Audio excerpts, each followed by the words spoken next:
Maingat kong inilapag ang huling plato ng beef Wellington sa gitna ng hapagkainan. Ang bango ng truffle oil ay humahalo sa bango ng mga sariwang bulaklak na ako mismo ang nag-ayos kaninang hapon. 3 taon. 3 taon ng pagtitiis, pagtitimpi, at pagpapakababa para sa pamilyang Rodriguez. Ngayong gabi, sa aming 3 anibersaryo ni Mateo, hawak ko ang isang sobreng magliligtas sa kanila mula sa kahihiyan at pagkakautang.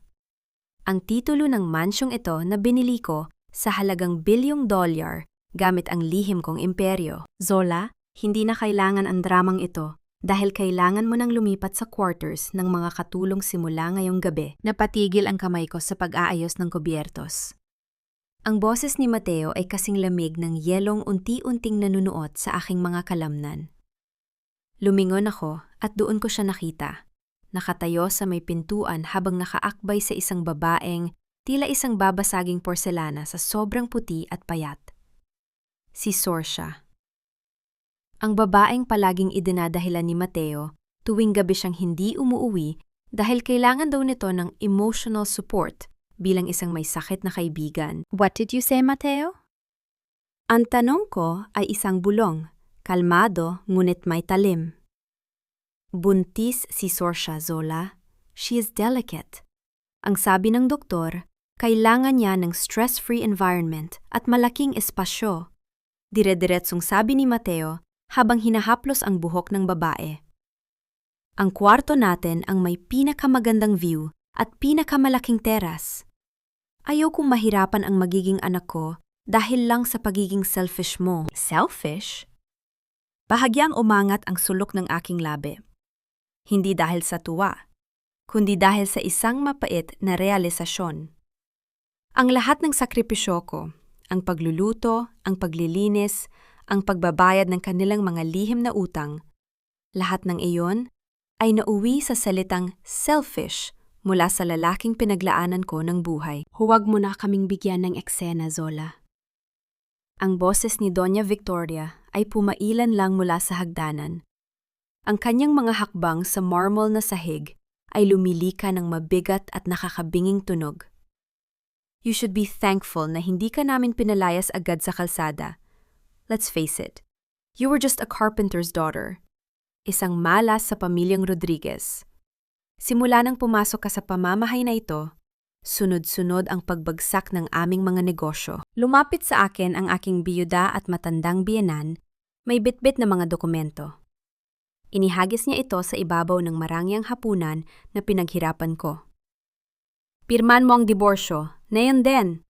Huwag mong hintayin na kaladkarin ka ng mga bodyguard ko palabas ng mansyong ito na kailanman ay hindi naging iyo. Tumingin ako kay Sorcia. Yumuko siya. Ang kanyang mga mata ay nagsimulang magtubig. Zola, I'm sorry. I didn't mean to break your family. Pero ang baby, kailangan niya ng ama. Mateo loves me. Please, kung may natitira ka pang kabaitan, hayaan mo na kaming maging masaya. Ang bawat salita niya ay tila isang marahang hampas ng alon na may dalang lason. Gaslighting at its finest. Ang pamilyang ito na niligtas ko mula sa bangkarota ay pinagtutulungan akong lunurin sa sarili kong tahanan. Ang aking puso, na dati ay puno ng init para kay Mateo, ay tila isang piraso ng bakal na isinawsaw sa kumukulong tubig at biglang pinaliguan ng yelo. Isang click sa loob ng aking isipan ang nangyari. Isang switch na tuluyang namatay. Tumayo ako ng tuwid. Walang luhang pumatak. Walang pang-inginig sa aking mga balikat. Tiningnan ko si Mateo, hindi bilang asawa, kundi bilang isang investment na tuluyan ng nabulok. Kailangan mo ng espasyo para sa anak mo, Mateo. Tanong ko, habang kinukuha ang ballpen na nasa ibabaw ng mesa. Yes, and I want you out of my sight. Ang presensya mo ay nagpapaalala sa akin ng kabiguan ko sa buhay.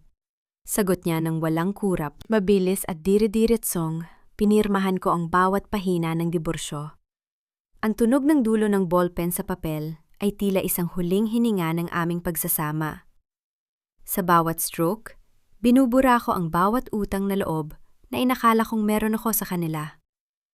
Ang aking ama, ang dakilang tumok, ay nagturo sa akin na ang mga guho ay hindi katapusan, kundi simula ng isang bagong istruktura. Tapos na, sabi ko habang iniaabot ang mga papel kay Doña Victoria. Ang aking boses ay walang emosyon, patay at nakapanging-ilabot sa sobrang kabilisan. Good. Ngayon, kunan mo ang basahan mo at pumunta ka na sa quarters ng katulong. Doon ka nararapat. Angal ng matanda. Ngumiti ako ng manipis. Isang munting kurba na hindi umabot sa aking mga mata. No, I'm leaving. Wait, anong aalis? Sino ang magluluto para kay Sorsha? Sino ang maglilinis ng bahay na ito na yung wala kaming pambayad sa mga totoong maid? Tanong ni Mateo, na tila ba nakalimutan, nakakahingi lang niya na mawala ako sa paningin niya. That is no longer my problem, Mateo. You want a stress-free environment? Then enjoy the silence of your empty pockets. Wika ko habang naglalakad patungo sa pinto. Hindi ko kinuha ang kahit anong gamit na binili nila dahil sa totoo lang, wala naman silang naibigay sa akin kundi sakit ng ulo. Binuksan ko ang malaking pintuan ng mansyon. Sa labas, ang langit ay tila nakikiramay sa bagsik ng aking kalooban. Ang ulan ay bumubuhos ng napakalakas. Ang bawat patak ay tila humahampas sa lupa ng may galit. Ang tunog ng hangin, humahagupit sa mga puno ay nagbibigay ng isang nakapanindig balahibong koro sa aking pag-alis. Huminto ako sa may threshold at lumingon sa huling pagkakataon. Nakita ko ang pamilya Rodriguez na nakatayo sa ilalim ng chandelier na ako rin ang nagbayad ng kuryente. Mukha silang mga hari sa isang kahariang gawa sa baraha. Enjoy the mansion for the next 7 days, Doña Victoria, Mateo, Sorsha, sabi ko. Ang bawat pangalan ay parang isang sumpa. Sulitin niyo ang bawat segundo. Dahil sa ikawalong araw, malalaman niyo kung ano ang pakiramdam ng tunay na itapon sa kalsada. Anong pinagsasabi mo, babay? Hindi na natapos ni Mateo ang kanyang sasabihin nang isara ko ang pinto nang walang kahit anong ingay. Lumakad ako sa gitna ng baha. Hinahayaan ang tubig ulan na hugasan ang 3 taon ng dumi ng kanilang pagkatao. Ang bawat hakbang ko ay mabigat, hindi dahil sa lungkot, kundi dahil sa kapangyarihang muli kong naramdaman. Kinuha ko ang aking cellphone mula sa bulsa ng aking coat at nagdial ng isang numero na matagal ko nang hindi tinatawagan. Marcos, sabi ko nung sagutin ang tawag. Prepare the acquisition papers for Rodriguez Holdings. I want their foreclosure accelerated. And one more thing. Buy the property adjacent to the mansion. I want to watch them crumble from the best seat in the house. Copy, Ma'am Zola. Where are you now? Tumingala ako sa madilim na langit. Ang mga patak ng ulan ay direktang tumatama sa aking mukha. Tila isang binyag ng yelo at bakal. Nasa labas ako ng impyerno, Marcos. At handa na akong sunugin ang lahat ng naiwan sa loob. Pumasok ako sa isang itim na SUV. Na kani-kanina lang ay huminto sa aking harapan. Ang loob ng sasakyan ay tahimik, amoy, katad at tagumpay. Habang umaandar ang sasakyan palayo sa mansyon, tinitigan ko ang aking refleksyon sa bintana. Ang babaeng nakita ko ay wala ng bakas ng pagiging martyr. Ang nakita ko ay isang artisan, isang arkitekto ng sarili niyang tadhana. Nakatayo ako sa labas ng malaking tarangkahan. Hinahayaan ang bawat patak ng ulan na tumama sa aking balat na tila mga maliliit na latigo ng langit. Hindi ako gumagalaw. Pinapanood ko ang pagbukas ng pinto ng mansyon at ang paglabas ni Mateo. Bitbit ang aking nag-iisang maleta. Sa isang marahas na galaw, inihagis niya ito sa gitna ng kalsada. Ang pagbagsak ng maleta sa maputik na lupa ay lumika ng isang malapot na tunog. At ang aking mga damit, ang iilang damit na dinala ko noong pinili kong maging asawa niya, ay nagsabog sa basang semento. Diyan ka nararapat, Zola, sa putikan. Sigaw ni Mateo mula sa veranda. Ang kanyang boses ay nakikipagpaligsahan sa dagundong ng kulog na bumabalot sa buong Forbes Park. Lumabas din si Doña Victoria, may dalang isang maliit na kahon. Alam ko kung ano ang laman yon. Iyon ang huling ukit na gawa sa kahoy ng aking ama bago siya pumanaw. Isang maliit na figura ng isang ibong lumilipad. Ito ang tanging alaala na nagbibigay sa akin ng lakas sa loob ng 3 taon ng pang-aalipusta nila. Ito ba ang pinakaingatan mong basura? Mabatid na tanong ng matanda. Nilabas niya ang isang lighter. Sa gitna ng malakas na ulan, ang apoy ay nagpumilit na sumiklab sa ilalim ng payong na hawak ng isang katulong. Sinilaban niya ang tuyong kahoy ng ukit ng aking ama. Pinanood ko ang paglamon ng apoy sa mga pakpak ng ibon bago niya ito itinapon sa putikan kasama ng aking maleta. Ayaw ko ng kahit anong amoy ng kahoy o amoy ng mahirap sa pamamahay na ito. Humayo ka na bago ko patawagan ang mga barangay tanod para kaladkarin ka bilang isang trespasser. Tinitigan ko ang nasusunog na ukit sa putikan. Ang sakit na naramdaman ko ay hindi na pagkadurog, kundi isang matinding pagtigas ng aking pagkatao. Sa bawat segundo ng pagkahapanood ko sa kanila, ang bawat hibla ng pagmamahal na itinanim ko para kay Mateo ay tuluyan ng naging abo. Wala akong sinabi. Hindi ako sumigaw. Tiningnan ko lamang sila nang may katahimikang mas nakakabingi pa kaysa sa bagyo. Isang pares ng nakasisilaw na ilaw mula sa isang itim na Rolls-Royce Phantom ang gumuta sa dilim ng gabi. Ang sasakyan ay dahan-dahang huminto sa aking harapan. Ang gulong nito ay huminto eksakto sa tabi ng aking basang maleta. Mabilis na bumukas ang pinto at lumabas si Marcus, ang aking pinagkakatiwalaang kanang kamay sa The Artisan Group. May dala siyang malaking payong at isang mamahaling cashmere coat. Ma'am Zola, wika ni Marcus sa isang tono na puno ng paggalang at matinding pag-aalala. Yumuko siya ng malalim, isang kilos na hindi kailanman nakita ng pamilya Rodriguez mula sa kahit kanino. Kinuha ko ang coat at isinuot ito sa aking basang balikat. Hinubad ko ang aking lumang jacket na galing sa kanila at hinayaan itong mahulog sa putikan. Tinatakpan ang mga basang damit na itinapon ni Mateo. Hindi ko na kailangan ng mga ito. Ang Zola na naging asawa ni Mateo ay patay na. Nalunod na sa baha ng gabing ito. Marcos, iwanan mong maletang yan. Utos ko habang sumasakay sa loob ng sasakyan. Ang tanging ititira natin dito ay ang kanilang pagkabulok. Mula sa loob ng sasakyan, nakita ko ang gulat sa mukha ni Mateo at Doña Victoria. Nakatayo sila roon, tulala, habang pinapanood ang isang hamak na anak ng tumok na sinusundo ng isang sasakyang mas mahal pa kaysa sa lahat ng natitirang assets ng kanilang pamilya.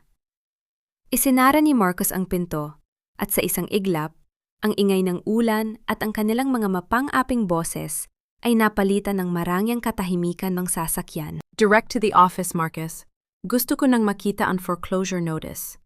Sabi ko habang pinupunasan ang aking mukha ng mainit na tuwalya. Ang aking mga mata ay nakapako sa bintana. Pinapanood ang mansyon na unti-unting lumiliit sa malayo. Samantala, sa loob ng mansyon, pumasok si Mateo na may halong kaba at pagkalito. Sino ang sumundo sa kanya? Saan siya kumuha ng ganong sasakyan? Bulong niya kay Sorcia na nakayakap sa kanyang braso. Baka sugar daddy niya, Mateo. Huwag mo nang isipin yon. Ang mahalaga, tayo na ang may-ari ng lahat ng ito. Pilit na lambing ni Sorcia. Ngunit ang katahimikan ng kanilang pagdiriwang ay binalot ng isang biglaang tunog ng telpono. Kinuha ni Mateo ang kanyang cellphone. Ang tumatawag ay ang Senior Vice President ng bangkong humahawak ng kanilang bilyong pisong utang. Hello, Mr. Rodriguez? Ang boses sa kabilang linya ay seryoso at walang bahid ng pakikipagkaibigan gaya ng dati. Yes, it's me. Tungkol ba ito sa extension ng payment? Nakangiting tanong ni Mateo habang kumukuha ng alak. Hindi, Mr. Rodriguez. Tumatawag ako para ipaalam na ang lahat ng inyong utang, pati na ang titulo ng inyong mansyon at ang inyong kumpanya ay binili na ng isang private equity firm, ang The Artisan Group. Isang cash transaction na nagkakahalaga ng $20 bilyong ang naganap, 1 oras lang ang nakalilipas. Nabitawan ni Mateo ang baso ng alak. Ang tunog ng pagbasag ng kristal sa sahig ay tila isang babala ng paparating na katapusan. Anong ibig mong sabihin? Sino ang may-ari ng Artisan Group? Hindi namin pwedeng ibigay ang pangalan ng CEO, pero may iniwan siyang mensahe para sa inyo. Patuloy ng banker. Mayroon na lamang kayong 7 araw para bakantehin ang mansyon. Sa ika-8 araw, ang mga sheriff at security forces ay darating para kaladkarin ang sinumang nandoon. Good luck, Mr. Rodriguez. Napatitig si Mateo sa kanyang ina, na kanina lang ay masayang nagsusunog ng alaala. Ang kulay sa mukha ni Doña Victoria ay naglaho, na pinalitan ng isang matinding takot na hindi niya maipaliwanag. 7 araw. 7 araw bago sila maging mga palaboy sa kalsadang mismong pinagtapunan nila kay Zola. Ang maranyang sala ng Mansyong Rodriguez, na dati ay puno ng kahambugan, ay binalot ng isang nakakasuffocate na tensyon. Nakaupo si Mateo sa sofa. Ang kanyang mga kamay ay nakabaon sa kanyang buhok, habang ang foreclosure notice ay nakakalat sa sahig. Ang bawat hininga niya ay tila isang paghingi ng saklolo na walang nakakarinig. Mateo, honey, uminom ka muna ng tubig. Baka mapano ang blood pressure mo. Ang malambing at tila nag-aalalang boses ni Sorcia ay bumasag sa katahimikan. Lumapit siya, dahan-dahan ang bawat hakbang, habang hawak ang kanyang tiyan. Isang paalala sa lahat ng naroon na siya ang nagdadala ng tagapagmana. Paano ako kakalma, Sorcia? 7 araw. 7 araw lang ang ibinigay sa atin ng kumpanyang yon para umalis. Sigaw ni Mateo. Ngunit agad ding humina ang boses nang makita ang tila panunubig ng mga mata ni Sorcia. Alam ko, at kasalanan ko ang lahat ng ito. Pagsisimula ni Sorcia sa kanyang paboritong papel.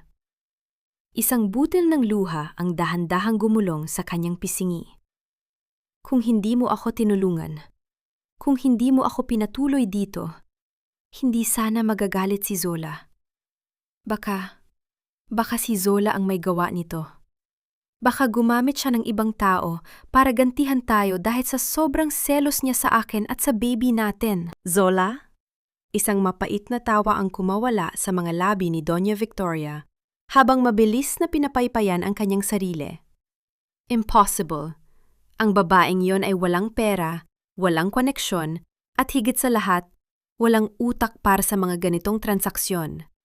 Baka nagkataon lang na ang kumpanyang artisan na yan ay nakita ang kahinaan ng ating panangalapi. It's business, Mateo. Hindi ito personal na laro ng isang anak ng tumok. Pero ma, ang timing! Nung gabing pinalayas natin siya, dun din nangyari ang bentahan, giit ni Mateo. Ang kanyang kawalang katarungan ay unti-unting napapalitan ng isang kakaibang kutob. Huwag mo nang isipin ang babaeng yon, Mateo. Mabilis na singit ni Sorcia, sabay hawak sa kanyang sentido at bahagyang paghilig sa balikat ni Mateo. Naghilo ako bigla, tila umiikot ang paligid ko. Ang baby, parang nararamdaman niya ang stress mo. Agad na nabaling ang atensyon ni Mateo kay Sorcia.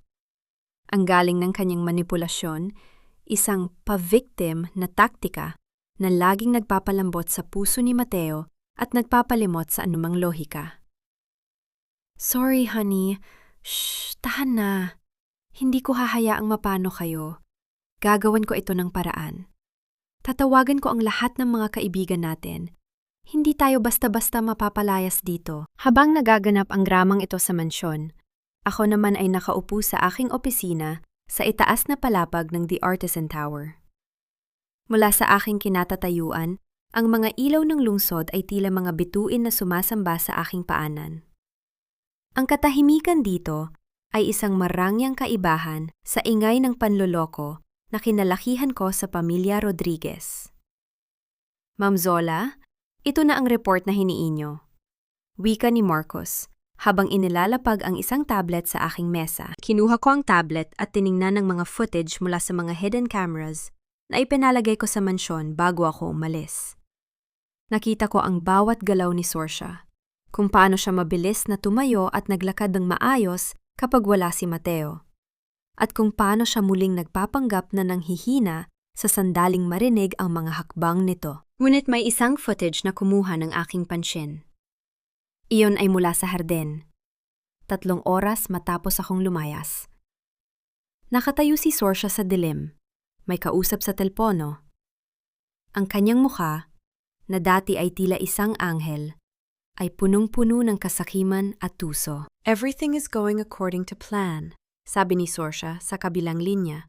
Ang kanyang boses ay walang bakas ng sakit o panghihina. Mapapasa kamay na natin ang lahat ng assets ng mga Rodriguez. Kapag nakuha ko na ang pirmang kailangan ko mula kay Mateo, pwede na nating itapon ang lalaking iyon. At ang bata? Don't worry, fake medical records lang ang hawak ko. Walang baby, walang sagabal. Naramdaman ko ang isang malamig na kuryente sa aking likuran. Hindi dahil sa gulat, kundi dahil sa isang malalim na pagkamuhi sa kung gaano kadesperado ang mga taong ito. Hindi lang pala ako ang niloloko sa bahay na yon, maging ang sarili nilang kadugo ay pinagtataksilan nila para sa pera. Marcos, tawag ko habang pinapatay ang screen ng tablet.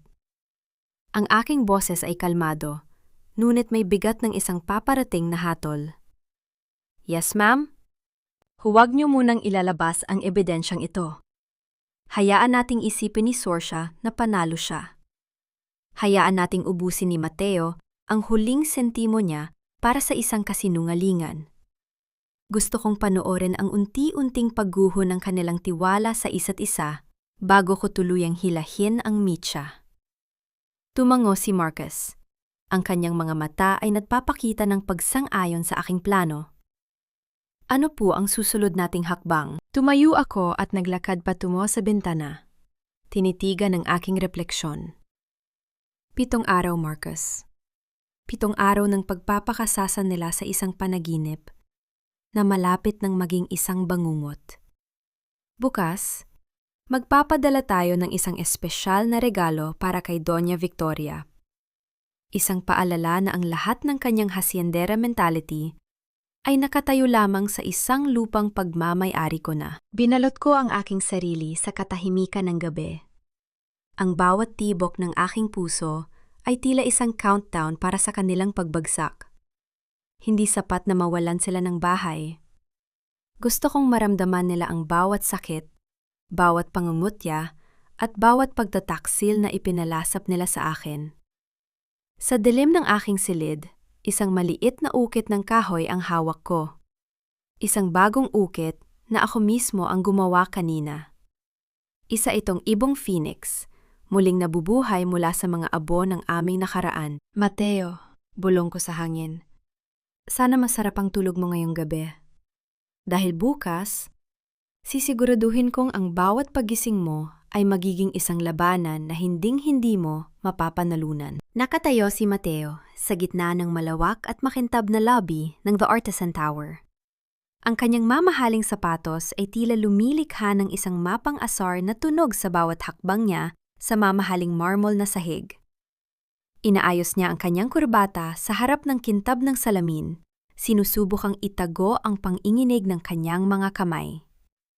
Sa loob ng 3 taon, ang pangalang Rodriguez ay sapat na para buksan ang lahat ng pinto sa bansa. Ngunit ngayong umaga, tila ang hangin sa gusaling ito ay hindi kumikilala sa kanyang autoridad. I have an appointment with the CEO, wika ni Mateo sa receptionist. Ang kanyang boses ay pilit na pinatatatag. Mateo Rodriguez, sabihin mo sa kanya, ang may-ari ng Rodriguez Holdings ay narito. Ang receptionist ay tumingin sa kanya ng may isang profesional, nuit malamig na ngiti. Pasensya na, Mr. Rodriguez. Sabi ng aming CEO, kailangan niyo pong maghintay. Marami pa siyang tinatapos na mahahalagang dokumento.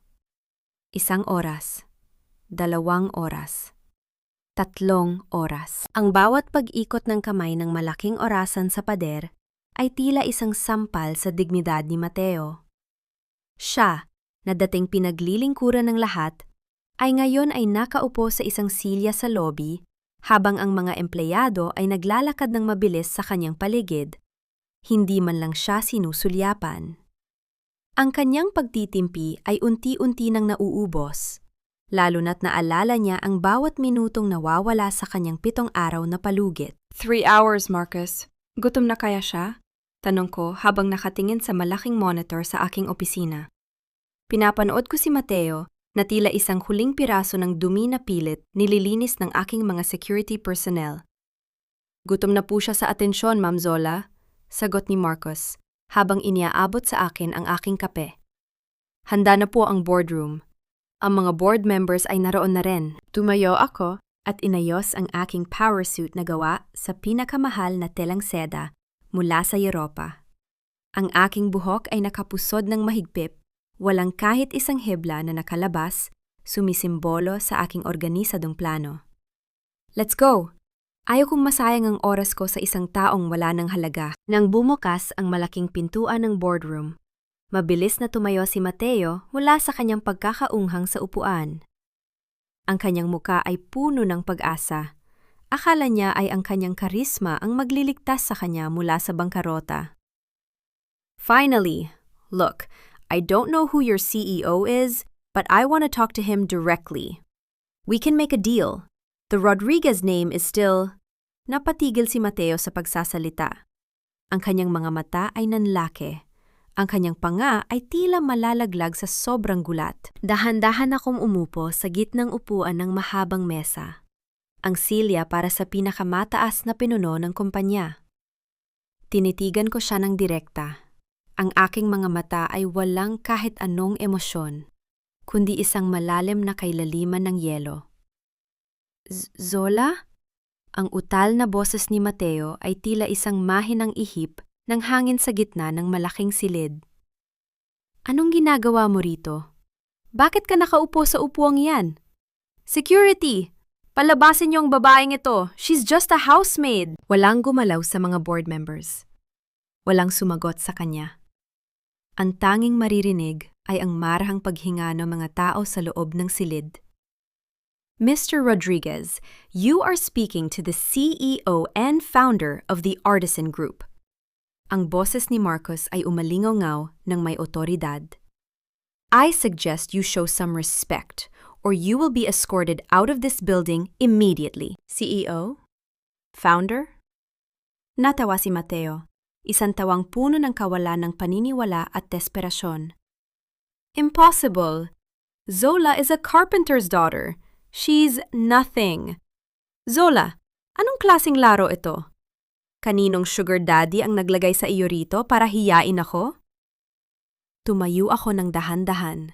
Ang aking mga palad ay nakapatong sa ibabaw ng mesa.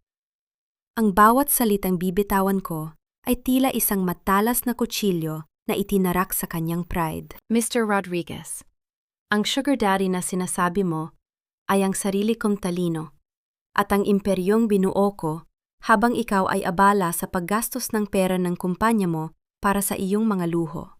Simula ko. Ang bawat pantig ay malinaw at nakamamatay. Habang pinagsisilbihan kita ng pagkain sa mesa, ako ang nagpapatakbo ng mga merkado sa labas. Habang tinatawag mo akong malas, ako ang bumibili ng bawat piraso ng utang na hindi mo mabayaran. You manipulated me, sigaw ni Mateo. Ang kanyang muka ay namumula na sa galit at kahihiyan. Asawa kita. Lahat ng pag-aari mo ay dapat pag-aari ko rin. Zola, stop this nonsense. Punitin mo ang foreclosure notice na yon at umuwi na tayo. Pag-uusapan natin ito bilang pamilya. Pamilya? Isang malamig na ngiti ang sumilay sa aking mga labi. Ang pamilyang Rodriguez na nagtapon sa akin sa ulan? Ang asawang mas pinili ang isang sinungaling na babae kaysa sa babaeng nagligtas sa kanya sa gutom? No, Mateo. We are no longer family. We are just a creditor and a very, very poor debtor. Please, Zola. Sorcia is pregnant. Think about the baby. Pagsusumamo niya, muling ginagamit ang kanyang huling alas. The baby doesn't exist, Mateo. But that's a story for another day. Bulong ko. Sapat na para marinig niya lamang. As for your request for an extension, my answer is no. I don't negotiate with beggars. You have 5 days left to pack your things. Isama mo na ang iyong mapagmahal na ina at ang iyong may sakit na mistress. Pinindot ko ang intercom sa aking mesa. Security, pakilabas na ang basurang ito sa aking opisina. Nakakasira ng view. Habang kinakaladkad si Mateo palabas ng boardroom, nakita ko ang pagguho ng lahat ng kanyang pagkatao. Ang kanyang sigaw ay unti-unting humina, hanggang sa muling bumalik ang katahimikan sa aking paligid. Tumingin ako kay Marcos. Check the schedule. I want to visit the mansion tomorrow. Gusto kong makita kung paano sila magsimulang magbalot ng kanilang mga kasinungalingan. Muli kong tinapak ang aking mga paa sa loob ng Mansyong Rodriguez. Sa pagkakataong ito, hindi ako pumasok sa pintuan sa likod na para sa mga katulong. Pumasok ako sa pangunahing pintuan, ang bawat hakbang ko ay matatag at may awtoridad. Ang amoy ng mamahaling pabango at lumang kahoy na dati ay nagpaparamdam sa akin ng pagiging maliit ay tila wala na ngayong talim. Ngayon, ang mansyong ito ay amoy alikabok at pagkabulok. Ang amoy ng isang kahariang malapit ng gumuho. Anong karapatan mong pumasok dito nang hindi kumakatok? Ang matinis na boses ni Doña Victoria ay bumasag sa katahimikan ng sala. Pababa siya sa grand staircase. Ang kanyang muka ay punong-puno ng pot at hindi maipaliwanag na takot. Sa likuran niya ay si Mateo, na tila isang basang sisiw na hindi malaman ang gagawin, at si Sorcia na agad na humawak sa kanyang tiyan sa sandaling makita ako. Karapatan ng isang may-ari, Victoria, simpleng sagot ko. Hindi ko siya tinawag na mama o donya. Para sa akin, siya ay isa na lamang estranjero na may malaking utang na dapat bayaran. May-ari? Nakabili ka lang ng kumpanya. Akala mo kung sino ka na. Sigaw ng matanda habang lumalapit sa akin. Huwag mong kakalimutan ang utang na loob mo sa pamilyan ito, Zola. Nung wala kang makain, nung ang ama mo ay isang hamak na tumok lang, kami ang tumanggap sa iyo. Pinakain ka namin. Binigyan ka namin ng marangal na apelido at hinayaan ka naming tumira sa marangyang bahay na ito. Isang malamig na tawa ang kumawala sa aking lalamunan. Ang konsepto ng utang na loob na paboritong gamitin ng mga Pilipino para mang-alipin ay tila isang lason na pilit nilang ipinapainom sa akin. Pinakain niyo ako? Tinitigan ko siya ng diretso sa mga mata hanggang sa siya ang unang umiwas. Victoria, sa loob ng 3 taon, ako ang nagluto ng bawat butil ng kanin na kinain niyo. Ako ang naglinis ng bawat sulok ng bahay na ito ng libre. At ang apelidong sinasabi mo? Yon ang naging kadena ko para hindi ako makalipad. Pero ang pinakamalaking kasinungalingan nyo ay ang sabihing pinatira nyo ako rito ng libre. Kinuha ko ang isang itim na folder mula kay Marcos at inihagis ito sa ibabaw ng coffee table. Ang tunog ng folder sa ibabaw ng salamin ay tila isang hatol na hindi na mababawi. Ano ito? Nanginginig na tanong ni Mateo habang binubuksan ng folder. Iyan ang listahan ng lahat ng perang ninakaw ng iyong ina mula sa household accounts sa loob ng 2 taon. Paliwanag ko. Ang aking boses ay kalmado, ngunit bawat salita ay may dalang bigat. Ang accounts na iyon ay palihim kong pinopondohan para hindi kayo maghirap. Pero ang iyong ina, dahil sa kanyang bisyo sa pagsusugal at pagbili ng mga peking alahas para magmukhang mayaman sa harap ng kanyang mga amigas, ay kinuha ang bawat sentimo roon. Victoria, ninakawan mo ang kumpanyang binili ko. Nabitawan ni Mateo ang mga papel. Tumingin siya sa kanyang ina ng may halong gulat at pagkadismaya. Ma, totoo ba ito? Ninanakawan mo ang kumpanya? Nagsisinungaling siya. Gawa-gawa lang niya yan para sirain tayo. Depensa ni Victoria. Ngunit ang panginginig ng kanyang mga labi ay sapat na para malaman ang katotohanan. Lumapit ako ng isang hakbang kay Victoria. Ang distansya namin ay sapat na para maramdaman niya ang lamig ng aking presensya. Hindi lang yan, Victoria. Meron din akong mga dokumento na nagpapatunay na ginamit mo ang pangalan ko para kumuha ng mga utang sa mga loan shark. Inakala mo na dahil asawa ako ni Mateo, ako ang magbabayad ng lahat ng iyon nang hindi niya nalalaman. Zola, please, stop this. Pagsusumamo ni Mateo, ang kanyang boses ay puno ng kahihiyan. Magkano ba ang kailangan mo? Ibabalik namin, bigyan mo lang kami ng oras. Wala na kayong oras, Mateo, sagot ko. Inilabas ko ang isang puting sobre mula sa aking bulsa. Ito ang espesyal na regalo na ipinangako ko. Victoria, ito ang iyong supina. Sinampahan kita ng kasong estafa at qualified theft. Ang halaga ng ninakaw mo ay sapat na para mabulok ka sa kulungan sa nalalabi mong buhay. Mabilis na napaatras si Victoria hanggang sa mapaupo siya sa sofa. Ang kanyang muka ay naging kasing puti ng papel. Si Sorcia naman ay biglang tumalikod, tila ayaw madamay sa gulo ng pamilyang ito. At huwag mong asahan na tutulungan ka ng iyong mga kaibigan, dagdag ko pa. Dahil bukas, ang balitang ito ay lalabas sa lahat ng pahayagan. Ang dakilang Doña Victoria Rodriguez, isang magnanakaw at manunugal. Tinalikuran ko sila at naglakad patungo sa pinto.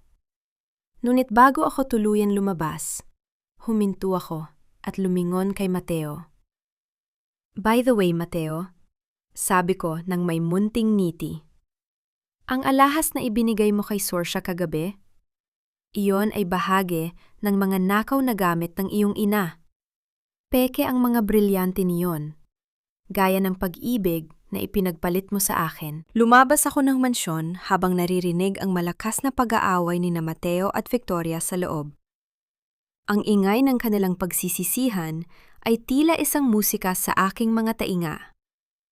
Ang utang na loob na ginamit nilang lason para sa akin ay ngayon ay kanila nang iniinom. Isinakay ako ni Marcos sa sasakyan.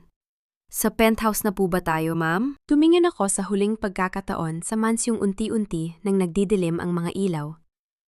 Hindi, Marcos. Pumunta tayo sa site ng itatayo nating foundation. Gusto kong makita ang lupang pagtatayuan ng mga pangarap na walang halong kasinungalingan. Nakatitig ako sa screen ng aking tablet, habang ang asul na liwanag nito ay nagbibigay ng kakaibang kintab sa aking mga mata. Isang post sa Facebook ang kasalukuyang nag-aapoy sa social media. Isang litrato ni Sorcia, naka-black and white, walang makeup, tila hulas ang mukha sa kakaiyak, at nakahawak sa kanyang tiyan na tila pinoprotektahan ang isang buhay sa loob nito. Ang caption ay isang obra maestra ng manipulasyon. Hindi ko kailangan ng pera. Ang kailangan ko lang ay katarungan para sa aking dinadala. Isang makapangyarihang babae ang gustong sumira sa aming pamilya dahil lamang sa kanyang kayamanan at pot. Hindi dahil ikaw ang may-ari ng lahat, ay may karapatan ka ng apakan ang aming dignidad. I may be weak, but a mother's love is the strongest force on earth. Sa loob lamang ng isang oras, umabot na sa libo-libo ang shares at comments. Ang mga tao na mahilig sa kwento ng api laban sa mapang api ay agad na kumagat sa pain. Tinawag akong evil billionaire, destined for hell, at kung ano-ano pang bansag na sapat na para sirain ang reputasyon ng kahit sinong negosyante. Ma'am Zola, ang ating PR department ay naghihintay na ng go signal para maglabas ng counterstatement, wika ni Marcos. Baka sa kanyang boses ang inis habang binabasa ang mga malulutong na mura ng mga netizens laban sa akin. Ang stock prices ng The Artisan Group ay nagsisimulang gumalaw dahil sa negatibong publisidad. Hayaan mo sila, Marcos. Kalmado kong sagot, habang dahan-dahang iniinom ang aking tsaa.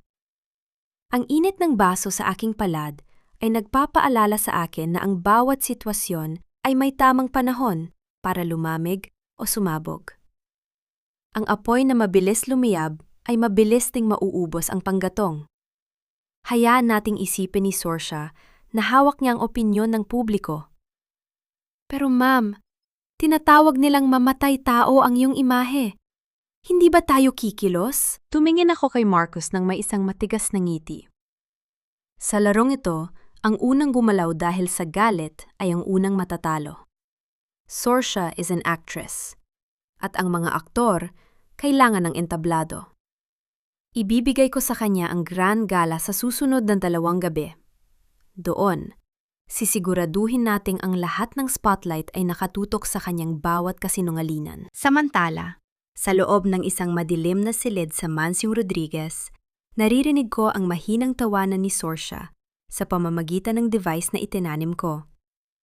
"Look at this, Mateo," sabi ni Sorcia. Ang boses niya ay wala ng bakas ng panghihina na ipinapakita niya sa publiko. Ang daming naaawa sa akin. Ang mga tao ay galit na galit kay Zola. Kapag lumabas tayo sa publiko, hinding-hindi niya tayo magagalaw dahil babatikusin siya ng buong mundo. Ang galing mo talaga, honey, sagot ni Mateo. Naririnig ko ang tunog ng paghalik niya sa kamay ni Sorcia. Kahit si Zola pa ang may-ari ng kumpanyang ito, wala siyang laban sa galit ng masa. Mapipilitan siyang bawiin ang kaso laban kay Mama at ibalik sa atin ang mansyon para lang iligtas ang kanyang pangalan. And once she does that, dagdag ni Sorcia, may talim ng kasakiman sa kanyang tono, sisiguraduhin nating makukuha natin ang malaking settlement.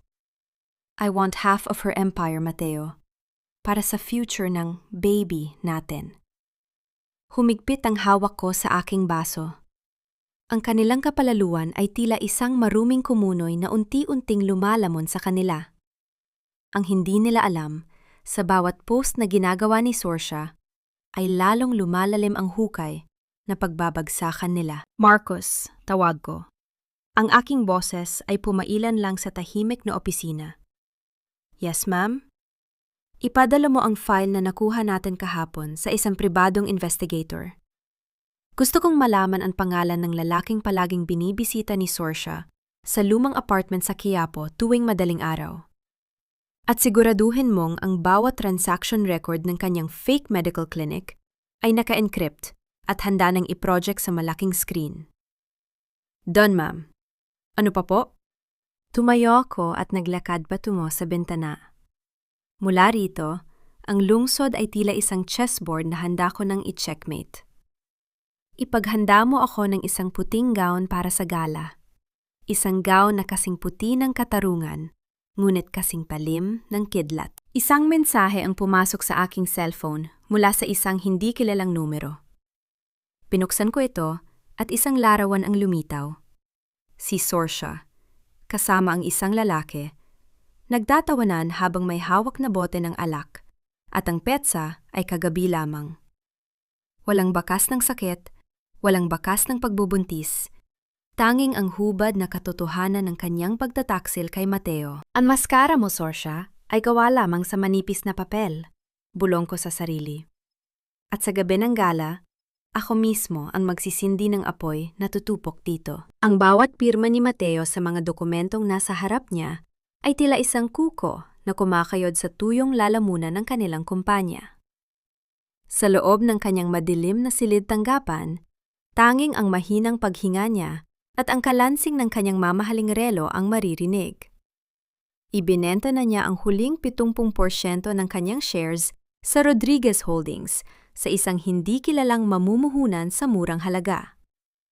Kailangan niya ng cash. Kailangan niya ng bala para sa huling laban na ito. Sigurado ka ba rito, Mateo? Tanong ni Doña Victoria habang nakatingin sa tumpok ng pera at alahas na nasa ibabaw ng mesa. Ang kanyang muka ay puno ng kolorete, pero hindi nito maitago ang pagod at takot sa kanyang mga mata. Yan na ang huling natitira sa atin. Kailangan nating panatilihin ang ating imahe, ma, sagot ni Mateo. Ang kanyang boses ay puno ng desperasyon na pilit itinatago bilang determinasyon. Sabi ni Sorcia, kapag nagmukha tayong matatag sa harap ng mga tao sa gala, mahihiya si Zola na ituloy ang foreclosure. Gagamitin natin ang huling perang ito para bumili ng pinakamahal na alahas para kay Sorcia. Gusto kong makita ng buong mundo na ang mga Rodriguez ay hindi basta-basta bumabagsak. Sa kabilang dako, pumasok si Sorcia na may dalang isang itim na envelope. Ang kanyang lakad ay tila isang reyna, malayo sa pa-victim na imahe na ipinapakita niya sa social media. Mateo, look! May dumating na imbitasyon mula sa The Artisan Group. Binuksan ni Mateo ang sobre. Isang eleganteng card na kulay ginto at itim ang lumitaw. You are cordially invited to the grand gala and housewarming party of the Artisan Mansion. Ang address na nakasulat ay ang mismong address ng kanilang kasalukuyang tinitirhan. Housewarming? Sa bahay natin? Halos sumabog ang ugat sa leeg ni Victoria sa tindi ng galit. Ang kapal ng mukha ng Zola na yan! Gagamitin niya ang sarili nating mansyon para sa kanyang party? Ito ang pagkakataon natin, wika ni Sorcia. Isang mapaniran ngiti ang sumilay sa kanyang mga labi. Mateo, pupunta tayo. Isusuot ko ang alahas na binili mo. Sa harap ng lahat ng mga negosyante at media, ipapakita natin kung gaano tayo naapi. Hahayaan nating si Zola ang magmukhang kontrabida sa sarili niyang party. Habang nagpaplano ang mga Rodriguez ng kanilang huling pag-atake, ako ay kasalukuyang nasa site ng aking bagong proyekto. Hinahaplos ko ang magaspang na ibabaw ng isang uket na gawa sa Nara. Ang amoy ng sariwang kahoy ay nagpapaalala sa akin ng pagkabata. Noong ang tanging problema ko lang ay kung paano pantayin ang pagkakagupit ng kahoy kasama ang aking ama. Ma'am Zola, natanggap na nila ang imbitasyon, ulat ni Marcos. Gaya ng inaasahan, kinuha nila ang pain. Mateo sold his remaining shares today. Ang lahat ng perang nakuha niya ay ginamit niya para bumili ng isang vintage diamond necklace mula sa isang auction. Vintage diamond necklace? Napangisi ako. Iyan ba ang Lucrezia necklace na may sumpado ng kamalasan? Iyon nga po, ma'am. At ang hindi niya alam, ang auction house na pinagbilhan niya ay pagmamay-ari din ng isa sa ating mga subsidiary companies. Technically, ibinalik lang niya sa atin ang pera natin kapalit ng isang pirasong bato. Tumayo ako at tinanaw ang papalubog na araw. Ang langit ay kulay kahel at lila, tila isang babala ng isang marahas na gabi. Ang bawat hakbang nila ay tila isang sayaw patungo sa sarili nilang bitayan. Marcos, siguraduhin mong ang lahat ng media outlet ay naroon. Gusto kong ang bawat anggulo ng kanilang pagbagsak ay makunan ng kamera. Bumalik ako sa aking opisina para pirmahan ang huling set ng mga dokumento bago ang gala. Ngunit bago ko isara ang folder, may isang papel na kumuha ng aking atensyon.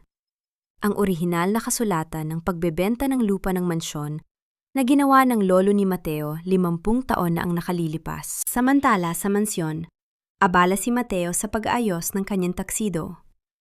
Habang naghahanap ng cufflink sa kanyang drawer, may isang lumang dokumento na nalaglag mula sa likuran ng cabinet. Isa itong kopya ng titulo ng lupa na may mga pirma sa likod. Pinulot ni Mateo ang papel at sinimulang basahin ang mga nakasulat. Ang kanyang mga mata ay nanlaki habang binabasa ang pangalan ng orihinal na kinatawan ng kumpanyang bumili ng kanilang lupain noong unang bahagi ng kumpanya. The Artisan, Bulong ni Mateo. Ang kanyang boses ay nanginginig. Bakit pamilyar ang pirma na ito? Tinitigan niyang mabuti ang stroke ng pluma. Isang kakaibang simbolo ang nakaukit sa tabi ng pangalan. Isang maliit na ibong nakaukit, ang mismong simbolo na palaging ginagawa ng ama ni Zola sa kanyang mga gawa sa kahoy. Isang matinding kaba ang bumalot sa dibdib ni Mateo. Ang pangalan ng buyer na nakasulat sa dokumento ay hindi The Artisan Group, kundi isang pangalan na matagal na niyang naririnig pero binalewala niya dahil sa tingin niya ay isang hamak na mahirap lang ito. Ang pangalan sa dokumento ay Zola's Inheritance Trust. Impossible! Ang tangi na sabi ni Mateo, habang unti-unting nagdurugtong ang mga pira-pirasong impormasyon sa kanyang isipan. Hindi lang ngayon binili ni Zola ang kanilang buhay. Matagal na silang hawak ni Zola, bago pa man niya ito pinakasalan. Ang tunog ng malakas na kulog sa labas ay tila isang hudyat ng simula ng gala. Ang huling sayaw ng mga Rodriguez ay hindi na lamang tungkol sa pera. Ito ay tungkol sa isang lihim na 50 taon ng nakabaon at ngayon ay handa ng sumabog sa kanilang mga mukha. Ang Mansing Rodriguez ay tila isang nagniningning na hiyas sa gitna ng kadiliman ng gabi. Ang bawat bintana ay naglalabas ng mainit na liwanag na nagmumula sa mga higanteng chandelier na kristal. Ang bango ng mga mamahaling bulaklak at ang amoy ng litson ay humahalo sa halimuyak ng mga imported na pabango ng mga panauhin. Narito ang lahat. Ang mga politiko, ang mga matatandang mayayaman, at ang mga mamamahayag na handang kumuha ng bawat anggulo ng pagbabalik ng mga Rodriguez. Sa gitna ng malawak na sala, nakatayo si Doña Victoria na tila isang reyna. Nakasuot siya ng isang makinang na pulang gown, ang kanyang leeg ay pinalalamutian ng mga perlas na akala mo ay tunay, habang hawak ang isang baso ng champagne. "Welcome, welcome!" Ang kanyang boses ay puno ng kagalakan habang nakikipagbeso sa kanyang mga amigas. "Salamat sa pagpunta sa aming munting selebrasyon. Gaya ng sinabi ko sa inyo, ang pansamantalang gulo sa aming kumpanya ay natapos na. Ang The Artisan Group ay ang aming bagong strategic partner. This housewarming party is just the beginning of a bigger Rodriguez empire." Sa isang sulok, si Sorcia ay tila isang anghel na bumaba mula sa langit sa kanyang puting chiffon dress. Ang Lucrezia necklace na binili ni Mateo ay kumikinang sa kanyang leeg, na tila humihigop ng lahat ng atensyon sa loob ng silid. Hawak niya ang kanyang tiyan. Ang kanyang muka ay may bakas ng matatamis na ngiti para sa mga kamera ng media. Mateo, look at them. Bulong ni Sorcia habang lumalapit kay Mateo na tila balisa. Naniniwala sila sa atin. Kapag nalaman ng lahat na tayo ang biktima ni Zola, hinding-hindi na niya tayo mapapaalis dito. Hindi sumagot si Mateo. Ang kanyang mga mata ay nakapako sa pintuan. Ang dokumentong natagpuan niya kahapon ay tila isang mabigat na bato sa kanyang bulsa. Ang bawat tawanan sa loob ng silid ay tila isang mapang-asar na tunog para sa kanya. Pakiramdam niya, may isang malaking bagyong papalapit at ang katahimikang ito ay ang babala lamang. Eksaktong 8:00 ng gabi, ang malaking pintuan sa harapan ng mansyon ay dahan-dahang bumukas. Ang ingay ng mga tawanan at kalansing ng mga baso ay biglang napalitan ng isang nakabibinging katahimikan. Pumasok ako. Hindi ako nakayuko. Hindi ako nakasuot ng uniporme ng katulong. Nakasuot ako ng isang asul na terno na gawa sa pinong seda. Ang bawat tahi ay sumasalamin sa sining ng aking ama. Ang aking bawat paghakbang sa marmol na sahig ay lumilika ng isang matatag at seryosong ritmo. Tila bawat tapak ay nagsasabing, "Akin ito." Sa likuran ko ay si Marcus at ang 4 na lalaking nakabarong. Ang kanilang mga mukha ay seryoso at walang emosyon. Ang mga panauhin ay nagsimulang magbulungan. Ang ilang media ay agad na itinuon ang kanilang mga lentes sa akin. "Zola!" Ang sigaw ni Victoria ay pumailan lang, puno ng pot at pagkadire. Lumakad siya patungo sa akin. Ang kanyang mga hakbang ay mabilis at nanginginig sa galit. "Anong karapatan mong sirain ang party ko? Guard! Security!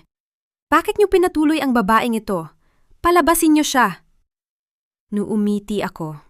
Isang malamig at tuyot na ngiiti. Hindi ako gumalaw. Tiningnan ko si Victoria mula ulo hanggang paa. Tila tinitingnan ng isang lumang gamit na wala ng pakinabang. "Gusto mo akong palabasin, Victoria?" Tanong ko.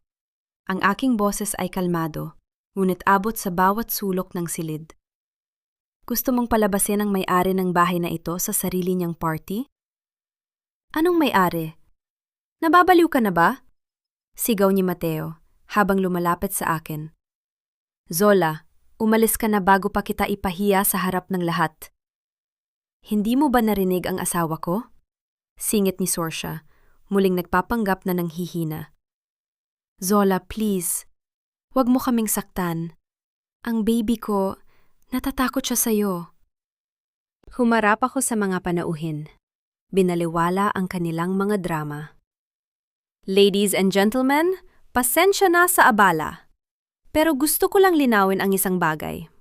Ang selebrasyong ito ay hindi housewarming party ng mga Rodriguez. Ito ang formal na turnover ng property na ito sa The Artisan Group. Kinuha ni Marcus ang isang megaphone at nagsimulang magsalita ng may otoridad.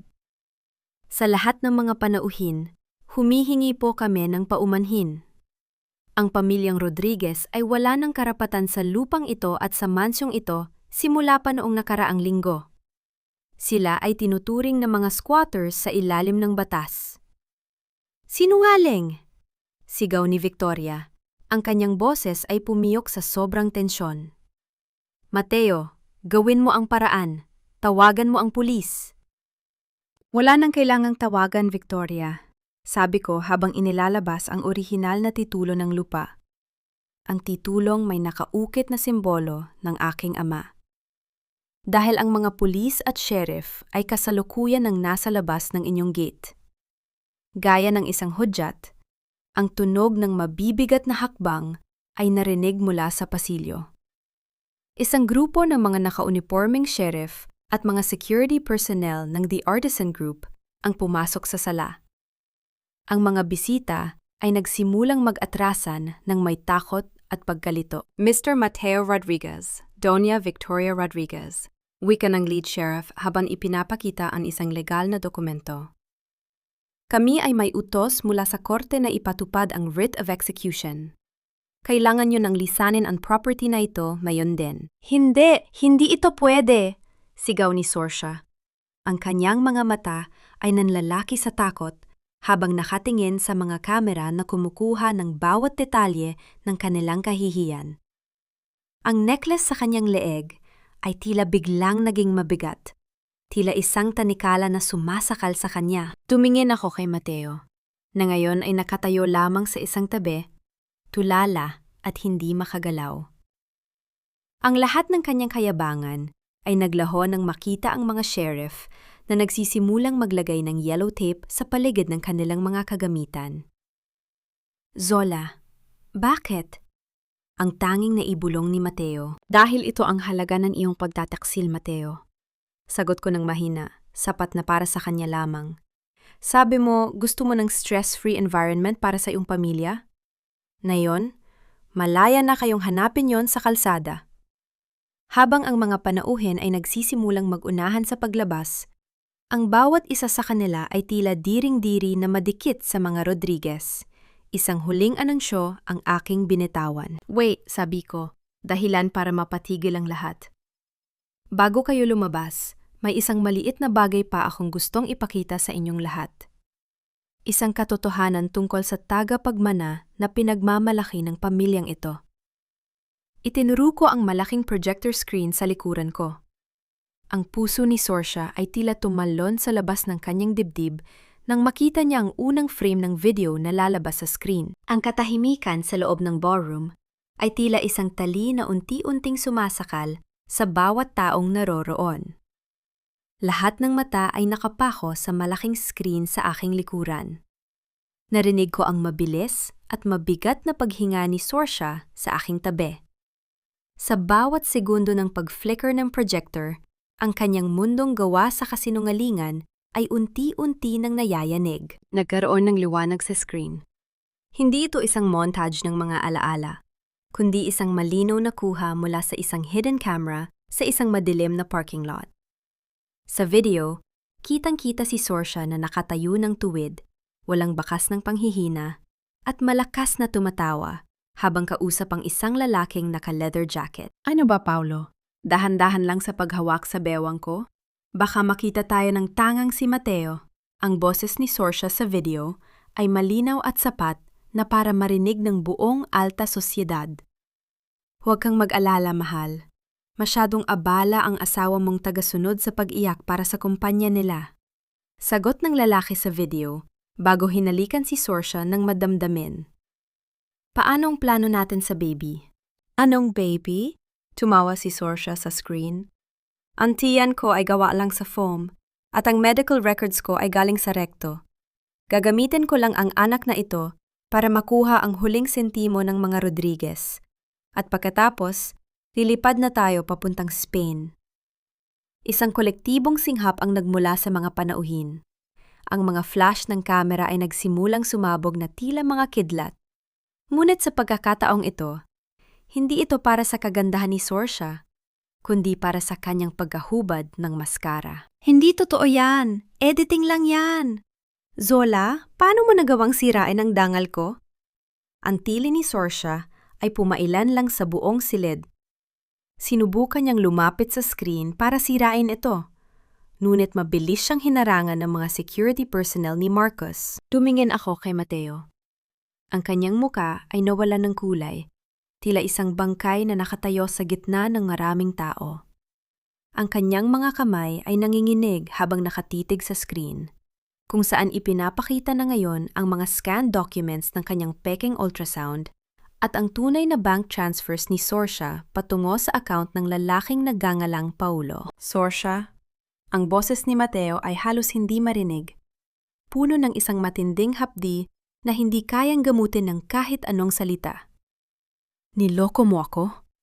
Ang anak ko? Ang akala kong pag-asa ko? Wala? Mateo, honey, makinig ka. Pinilit lang nila ako. Si Zola ang may gawa nito. Pagsusumamo ni Sorsha habang lumuluhod sa harap ni Mateo, muling ginagamit ang kanyang huling baraha ng pagiging biktima. Pero sa pagkakataong ito, ang kanyang mga luha ay tila mga patak ng lason na wala ng bisa. Enough! Ang sigaw ni Doña Victoria ay pumutok sa gitna ng gulo. Ngunit hindi siya nakatingin kay Sorsha nang may awa. Sinampal niya ang babae ng napakalakas, isang tunog ng palad sa pisingi na umalingaw-ngaw sa bawat sulok ng sala. You slut! Ginamit mo ang pamilya ko. Ginamit mo ang huling pera namin. At ikaw, Victoria, pinutol ko ang kanyang eksena. Huwag kang magmalinis. Dahil ang alahas na suot ni Sorsha ngayon, ang Lucrezia necklace, ay hindi binili ni Mateo para sa kanya. Yan ay bahagi ng ebidensya ng estafa na isinampa ko laban sa iyo. Yan ay pag-aari ng The Artisan Group na kinuha mo ng walang pahintulot. Sa isang iglap, ang mga sheriff ay lumapit. Hindi na sila naghintay ng paliwanag.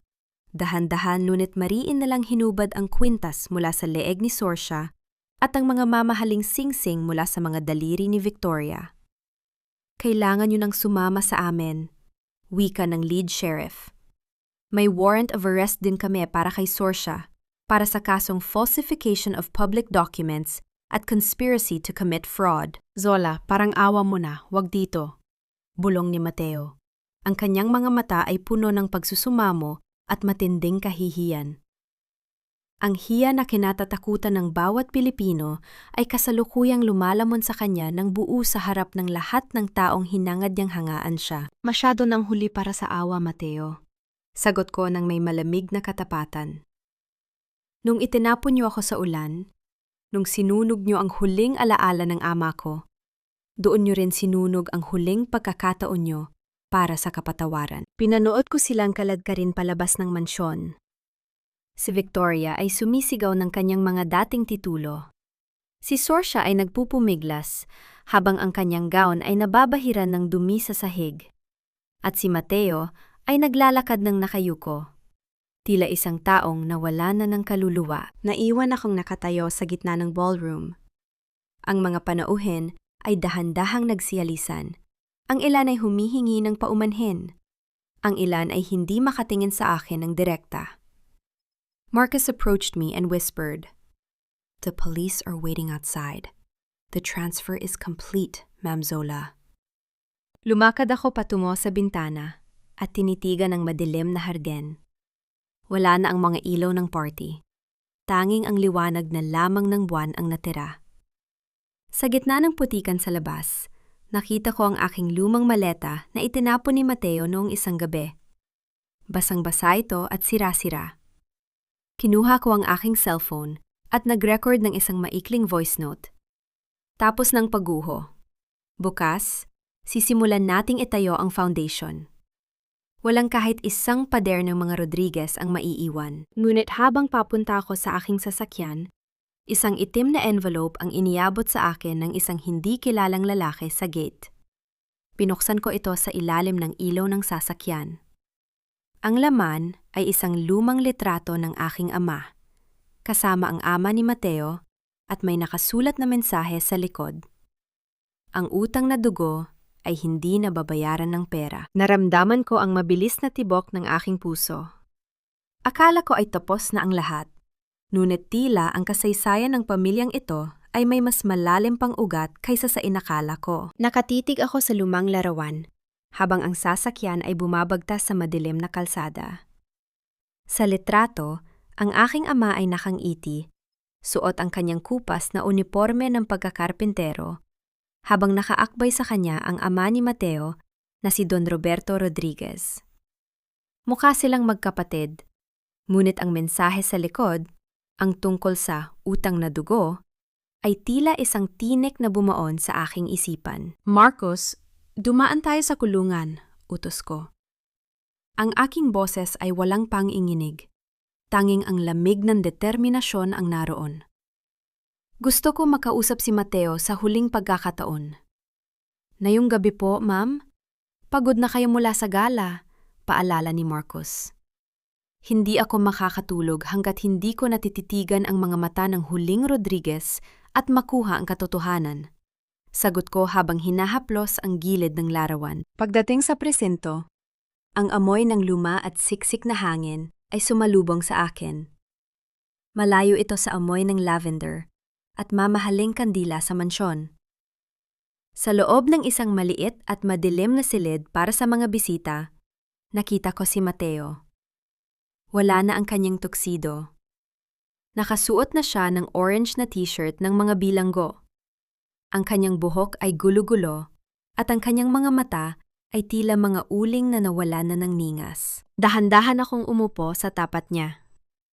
Ang tunog ng pag-urong ng baka na upuan sa semento ay umalingaw-ngaw na nagbigay ng isang nakapaning ilabot na atmosfera sa silid. Zola! Ang boses ni Mateo ay paos, tila galing sa ilalim ng lupa. Nandito ka ba para pagtawanan ako? Para makita kung gaano ko kabagsak? Inilapag ko ang larawan sa ibabaw ng mesa. Nandito ako para sa sagot, Mateo. Ano ang kinalaman ng ama ko sa pagkamatay ng ama mo? At ano ang utang na dugo na tinutukoy sa likod nito? Nang makita ni Mateo ang larawan, tila nakakita siya ng isang multo.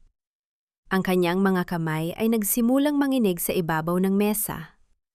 Yumuko siya at isang mapait na tawa ang kumawala sa kanyang mga labi. Hindi mo ba alam, Zola? Ang tatay mo, hindi lang siya karpintero ng pamilya namin. Simula ni Mateo, ang kanyang tono ay puno ng pait. Siya ang utak sa likod ng lahat ng disenyo ng mga gusali ni Papa. Ang The Artisan Group? Iyan ang pangarap nila na magkasama. Pero ang nanay ko, si Victoria, hindi niya matanggap na ang isang hamak na manggagawa ay magiging kapantay ng isang Rodriguez. Humigpit ang hawak ko sa aking sariling mga kamay sa ilalim ng mesa. Ginamit nila ang tatay mo, Zola, patuloy ni Mateo, habang ang mga luha ay nagsisimulang pumatak sa larawan. Nang makuha na nila ang lahat ng plano at pirma, ipinakulong nila ang tatay mo sa isang gawa-gawang kaso ng pagnanakaw. Doon nagsimulang mamatay ang tatay mo sa loob ng selda. At ang tatay ko? Hindi niya kinaya ang konsensya.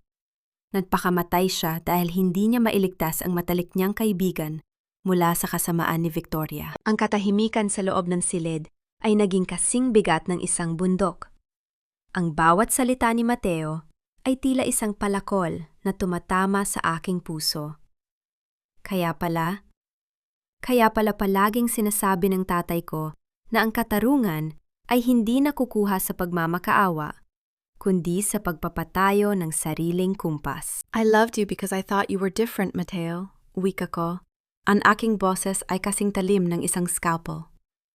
Inisip ko na baka sa pamamagitan natin, mababayaran ng utang na nakaraan. Pero gaya ng iyong ina, mas pinili mo ang kasinungalingan. Mas pinili mong apakan ako kaysa itama ang pagkakamali ng pamilya mo. Zola, patawarin mo ako, please. I'll do anything. Pagsusumamo ni Mateo. Sinubukan niyang hawakan ang aking kamay, ngunit mabilis kong inilayo ito. Ang pagpapatawad ay para sa mga taong marunong magsisi bago sila mahuli. Sagot ko habang tumatayo. Ngunit para sa iyo, Mateo, ang tanging maibibigay ko ay ang katotohanan na habang nabubuhay ka, dadalhin mo ang kahihiyang ito. Ang pamilyang Rodriguez ay mabubura sa kasaysayan, at ang pangalan ng aking ama, ang artisan, ang siyang mananatili. Lumabas ako ng presinto nang hindi na lumilingon. Sa labas, ang madaling araw ay nagsisimula ng sumilip sa abot-tanaw. Ang kulay rosas at kahel na langit ay tila isang pangako ng paghilom. Pagbalik ko sa mansyon, naroon na ang mga heavy machinery. Ang tunog ng mga makina ng bulldozer ay nagbibigay ng isang marahas na musika sa paligid. Nakapayo si Marcos sa tabi ko. Handa na ang remote para sa demolition. Are you sure about this, Ma'am Zola? Tanong ni Marcus. This property is worth billions. Ito ay nakatayo sa mga kasinungalingan at tugo ng aking ama, Marcus. Sagot ko, habang pinapanood ang unang pagtama ng bakal na bola sa pader ng mansyon. I don't want a billion-dollar lie. I want a clean slate. Pinanood ko ang pagguho ng bawat pader, ang pagbagsak ng mga chandelier, at ang pagkawasak ng grand staircase, kung saan ako palaging tinatawag na alipin. Sa bawat pagbagsak ng debris, naramdaman ko ang paggaan ng aking dibdib. Ang bawat alikabok na lumilipad sa hangin ay tila mga alaala ng sakit na tuluyan na ring tinatangay ng hangin. Nang matapos ang demolisyon, tanging ang malawak na lupa na lamang ang natira. Sa gitna ng guho, nakita ko ang isang maliit na bagay na kumikinang. Nilapitan ko ito at pinulot. Iyon ang lumang locket na itinapon ni Mateo noon gabing pinalayas niya ako. Kahit gas-gas na, nanatili itong buo. Binuksan ko ang locket at tiningnan ang larawan ng aking ama sa loob. Tapos na tay, nabawi ko ng lahat, at sa lupang ito, itatayo ko ang isang tahanan para sa mga taong gaya mo. Mga taong may sining sa kamay at dangal sa puso. Tinalikuran ko ang guho at naglakad patungo sa aking sasakyan. Hindi na ako ang babaeng pumasok sa mansong ito 3 taon na ang nakalilipas. Ako na si Zola, ang reyna ng mga guho, na handa nang maging arkitekto ng kanyang bagong simula. Ang sikat ng araw sa umagang ito ay may ibang dalang init. Hindi ito ang nakapapapasong init ng galit na naramdaman ko nitong mga nakaraang buwan, kundi ang banayad na yakap ng isang bagong umaga. Nakatayo ako sa gitna ng malawak na lupain kung saan dating nakatirik ang Mansyong Rodriguez. Ngayon, ang lugar na iyon ay puno na ng mga scaffolding at ang tunog ng masiglang pagtatrabaho ng mga manggagawa. Ang amoy ng sariwang semento at bagong tabas na kahoy na nara ay humahalimuyak sa hangin. Ang tunog ng pagbuo, hindi na ng pagguho. Ma'am Zola, heto po ang kape nyo. Wika ni Marcus habang iniaabot ang isang baso ng mainit na kape. Ang construction ng Artisan Center for Excellence ay mas mabilis sa schedule.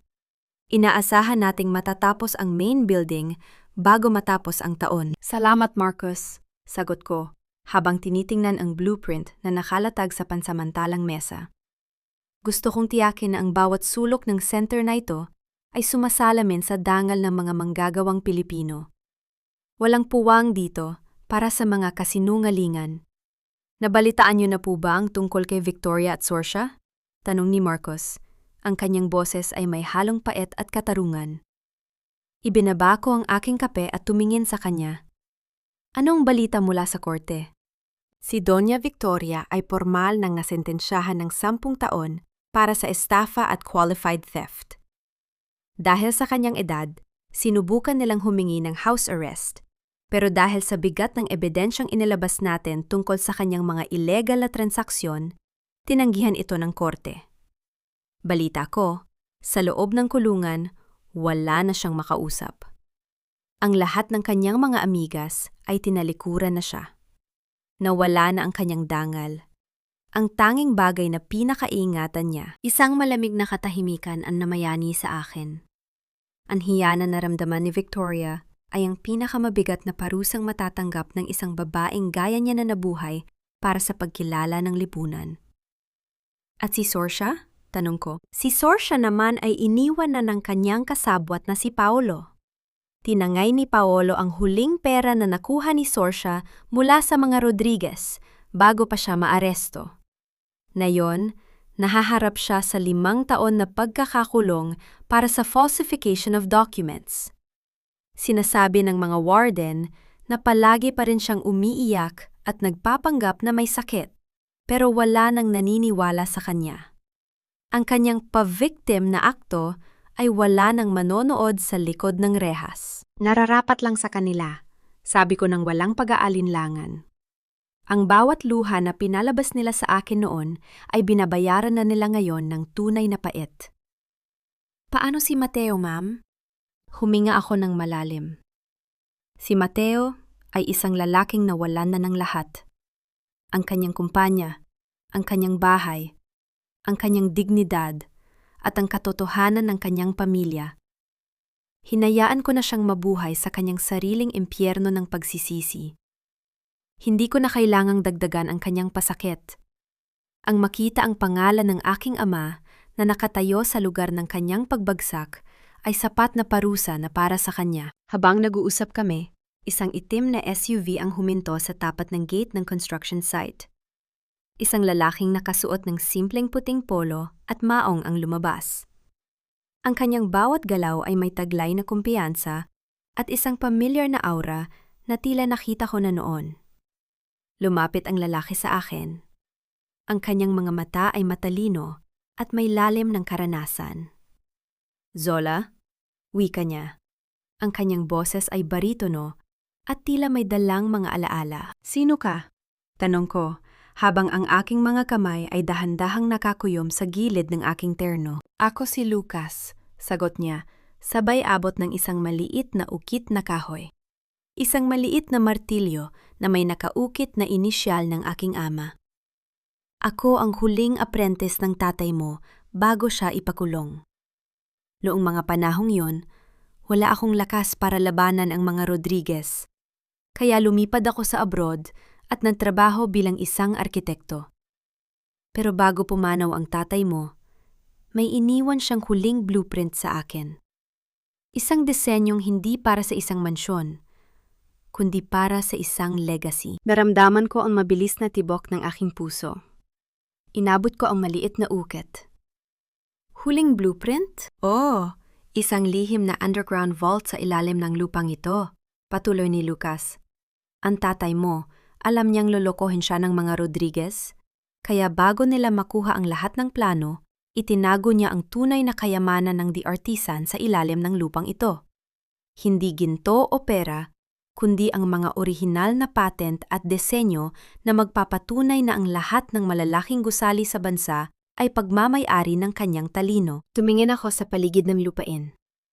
Ang lahat ng paghihirap ko, ang lahat ng pagtataksil na naranasan ko, ay tila isang paghahanda lamang para sa sandaling ito. Zola, nandito ako para tulungan kang buuin ang legacy na yon, sabi ni Lucas nang may katapatan sa kanyang mga mata. Hindi bilang asawa, kundi bilang isang kasama sa sining. Ang tatay mo ay hindi lang karpintero. Siya ang hare ng sining na ito, at ikaw ang kanyang tagapagmana. Naramdaman ko ang isang mainit na emosyon sa aking dibdib. Isang bagay na hindi ko naramdaman kay Mateo. Hindi ito ang mabilis na kilig ng isang batang umiibig, kundi ang matatag na paggalang ng isang babaeng nakahanap ng kanyang kapantay. Tumingin ako kay Marcos at tumango. Marcos, ihanda ang mga kagamitan sa paghuhukay sa gawing silangan ng property. Lucas, ipakita mo sa akin ang blueprint na yan. Habang naglalakad kami ni Lucas, patungo sa sentro ng construction site, naramdaman ko ang huling piraso ng aking pagkatao na nabubuo. Ang pait ng kahapon ay tila naging pataba na lamang para sa mga pangarap na itinatanim ko ngayon. Ngunit bago kami makarating sa itinalagang lugar, isang malakas na tawag mula sa labas ng gate ang kumuha ng aming atensyon. Isang madungis at tila baliw na babae ang pilit na pumapasok. Sinasabing siya ang tunay na may-ari ng lupa. Sorsha? Bulong ni Marcos, habang tinitingnan ng babaeng nagpupumiglas sa mga security guards. Nakalabas na pala siya sa pansamantalang piyansa, o baka naman nakatakas. Ang kanyang mga mata ay nandilisik, at may hawak siyang isang bagay na nakatago sa kanyang likuran. Zola, hindi mo makukuha ang lahat. Kung mawawala ako, mawawala ka rin. Sigaw ni Sorsha, habang mabilis na tumatakbo patungo sa aming direksyon. Ang bawat segundo ay tila bumagal. Nakita ko ang pagkinang ng isang matalas na bagay sa kanyang kamay. Ngunit bago pa siya makalapit, isang matatag na braso ang humarang sa aking harapan. Mabilis ang bawat pangyayari. Nakita ko ang pagkinang ng patalim sa kamay ni Sorsha. Ang kanyang mga mata ay nanlilisik sa tindi ng desperasyon at pagkasira ng isipan. Ngunit bago pa dapo ang talim sa aking balat, isang matatag na braso ang humarang. Si Lucas. Narinig ko ang marahas na pagtama ng katawan ni Sorsha sa matitigas na bakal ng scaffolding nang itulak siya ni Lucas palayo sa akin. Bumagsak si Sorsha sa putikan. Ang kanyang maruming damit at gulo-gulong buhok ay malayo na sa imahe ng isang biktima na ipinost niya sa social media. Humahagulgol siya. Ang bawat hikbi ay may halong tawa na tila isang taong tuluyan na ring iniwan ng katinuan. Inagaw mo ang lahat, Zola. Ang mansyon, ang pera ni Mateo, ang buhay ko! Sigaw niya habang sinusubukang tumayo. Ngunit ang kanyang mga binti ay nanginginig sa takot at panghihina. Hindi ako lumayo. Hindi ako nagpakita ng takot. Sa halip, humakbang ako palapit sa kanya. Ang bawat tapak ko sa putikan ay tila isang hatol na walang bawian. Tiningnan ko siya ng may halong pait at matinding pag-insulto. Hindi ko inagaw ang kailanman ay hindi naging iyo, Sorsha. Ang boses ko ay kalmado, malamig, at walang bahid ng awa. Ang mansyong iyon ay nakatayo sa dugo ng aking ama. Ang perang pinag-interesan mo ay galing sa pawis ng mga taong minaliit mo. At ang buhay mo? Ikaw ang sumira niya nang piliin mong mamuhay sa isang malaking kasinungalingan. Mabilis na dumating ang mga security guard at ang mga pulis na kanina pa nakaabang sa labas. Habang pinupusasan si Sorsha, patuloy pa rin siya sa pagsigaw ng mga sumpa. Ngunit sa pagkakataong ito, wala nang media na maaawa sa kanya. Ang tanging nakasaksi sa kanyang huling pagbagsak ay ang mga manggagawang dati niyang tinatawag na mabahong trabahador. Dalhin na siya sa presinto, utos ng opisyal. Ang piyansa niya ay formal na ring kinansela dahil sa pagtatangkang pumatay. Pinanood ko siyang kalad ka rin palabas ng site. Habang nawawala ang kanyang boses sa ingay ng mga makina, naramdaman ko ang huling tinik ng aking nakaraan na tuluyan ng nabunot. Lumingon ako kay Lucas, na ngayon ay tinitingnan ang kanyang braso na nagtamo ng maliit na gasgas. Salamat, Lucas, wika ko. Walang anuman, Zola. Gaya ng sabi ko, nandito ako para sa legacy ng tatay mo. Sagot niya nang may matamis na ngiti. Handa ka na bang makita ang tunay na kayamanan? Naglakad kami patungo sa gawing silangan ng property, kung saan ang isang malaking bulldozer ay dahan-dahang naghuhukay. Ang bawat pag-angat ng lupa ay tila isang pagbubukas ng isang lumang sugat na handa ng maghilom. Matapos ang ilang sandali, narinig namin ang isang matigas na pagtama sa ilalim. Ang tunog ng metal na tumama sa bakal. Dali-daling bumaba ang mga manggagawa at nilinis ang paligid ng isang matandang bakal na vault.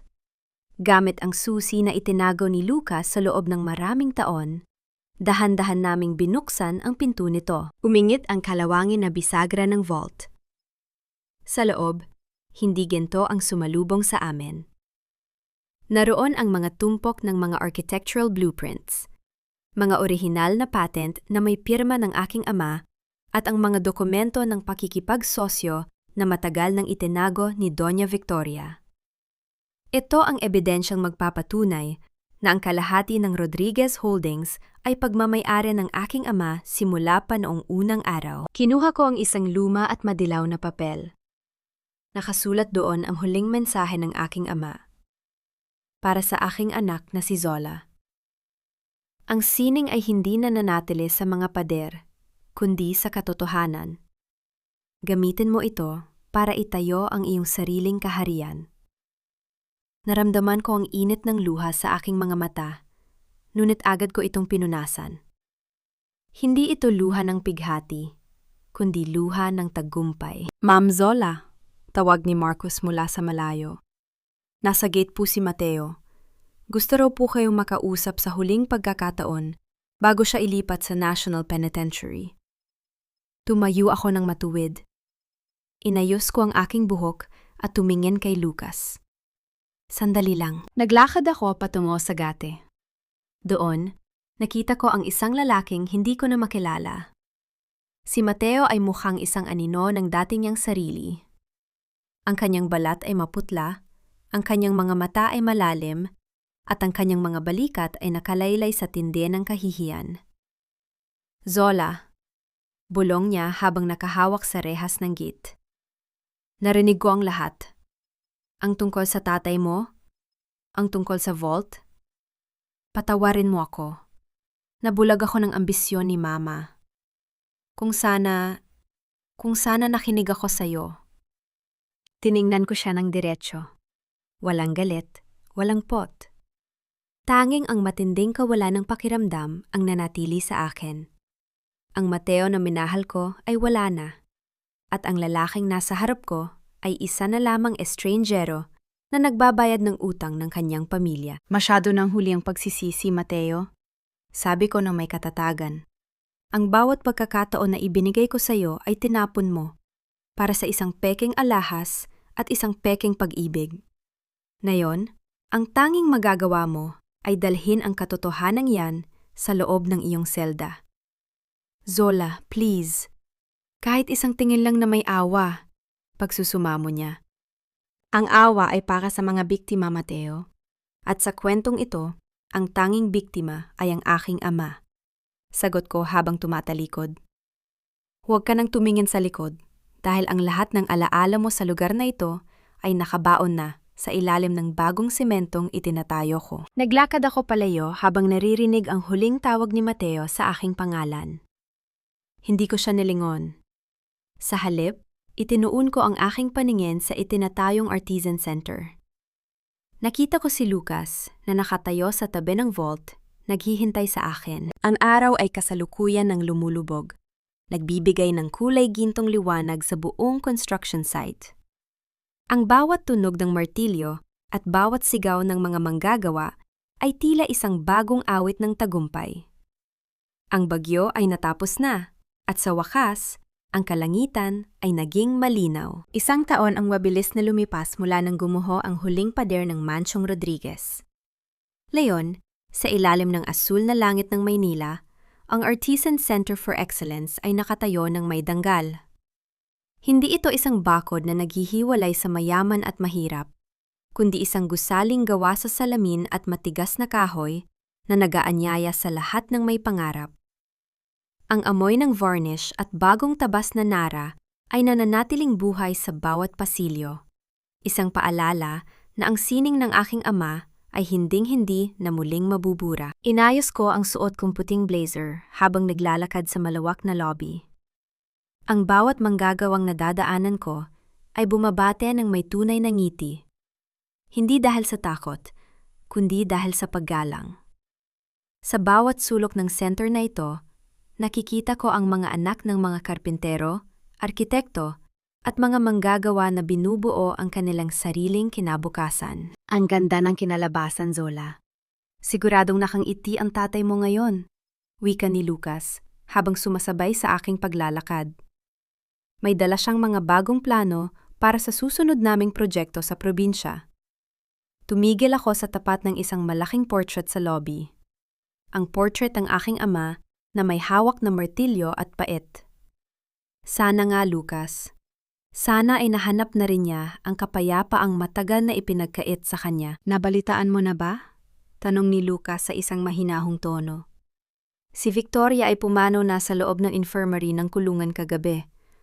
Walang kamag-anak na kumuha sa kanyang labi. Si Mateo naman, balita ko ay tuluyan na ring nawalan ng katinuan. Madalas siyang nakikitang nakaupo sa labas ng gate ng center na ito tuwing gabi. Kinakausap ang hangin, humihingi ng tawad sa isang asawang matagal na niyang pinatay sa kanyang isipan. Huminga ako ng malalim. Hinahayaan ang bawat impormasyon na lumubog sa aking malay. Walang galit na namuo sa aking dibdib. Tanging isang malalim na buntong hininga ng pagwawakas. Ang katarungan ay hindi laging dumarating sa anyo ng tabak. Minsan, ito ay dumarating sa anyo ng paglimot ng mundo sa iyong pangalan. Hayaan na natin sila sa kanilang tadhana, Lucas. Sagot ko. Ang mga anino ng kahapon ay wala ng puwang sa liwanag ng ating ginagawa ngayon. Nagpatuloy kami sa paglalakad patungo sa rooftop garden ng center. Mula rito, kitang-kita ang buong lungsod.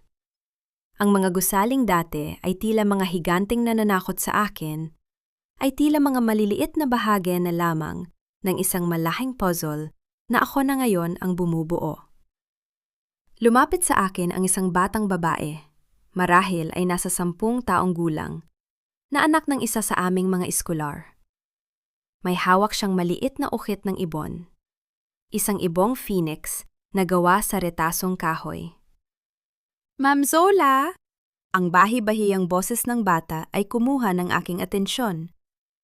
Sabi po ng tatay ko, kayo raw po ang nagturo sa kanya na kahit ang basurang kahoy ay pwedeng maging ginto. Yumuko ako at hinaplos ang buhok ng bata.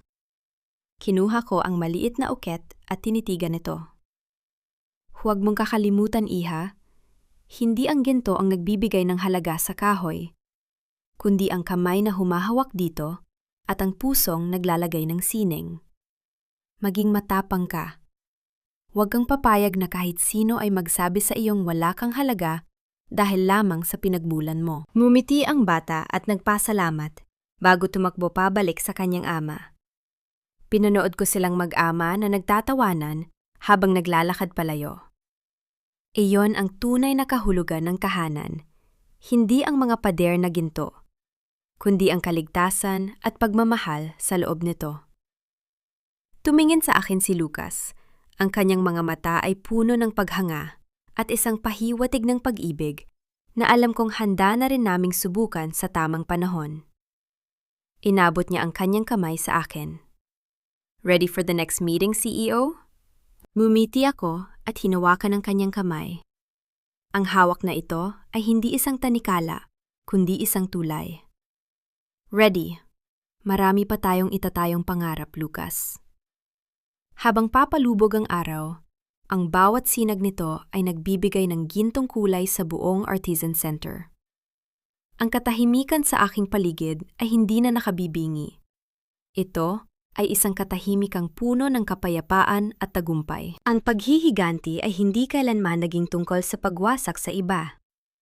Ito ay tungkol sa pagbuo sa sarili, hanggang sa ang iyong liwanag ay sapat na para hindi mo na makita ang dilim ng mga taong nagtangkang sumira sa iyo.